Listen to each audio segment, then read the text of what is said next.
La conférence de presse que nous avons convoquée aujourd'hui porte sur un sujet d'une gravité extrême. C'est l'affaire Boléro. Un dossier qui nous apprend, pour parler très simple, que, eh bien, au Togo, il y a eu corruption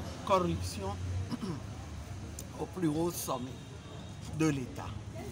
Et que celui qui se trouve être à la tête de notre pays et à qui il revient en principe de défendre nos intérêts, eh bien pour ses propres intérêts, il brade le port autonome de Lomé, qui est parmi les ressources principales, sinon la ressource principale de notre pays. Nous avons la preuve, je ne veux pas dire que c'est le poteau rose que nous avons découvert, mais au moins aujourd'hui, nous avons la confirmation de ce que nous avons toujours dit. Ce régime et celui qui l'incarne n'a qu'un seul souci: se maintenir au pouvoir, peu lui importe le bien-être des populations. Eh bien, ce bien précieux que Dieu nous a donné, il a bradé. C'est celui à qui il a bradé qui lui-même l'a reconnu et offert de faire amende honorable à trop bon compte.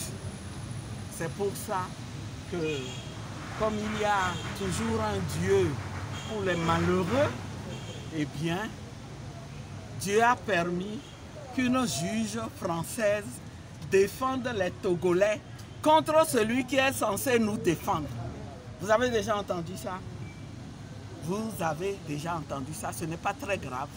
C'est ce que nous avons voulu expliquer aux populations, par votre intermédiaire, et leur dire, vous devez dire non. Non, vous devez dire non. Nous devons remercier cette juge-là, nous lui sommes infiniment redevables. Et nous espérons, nous sommes convaincus que quand le procès va commencer, puisque la dame a refusé de signer la convention par laquelle le corrupteur voulait s'en sortir à bon compte, eh bien, ils seront obligés d'aller maintenant au procès. Et nous verrons. Nous sommes... C'est déjà de commencer à lui dire, monsieur, si vous avez le sens de l'honneur, et si vous montrez que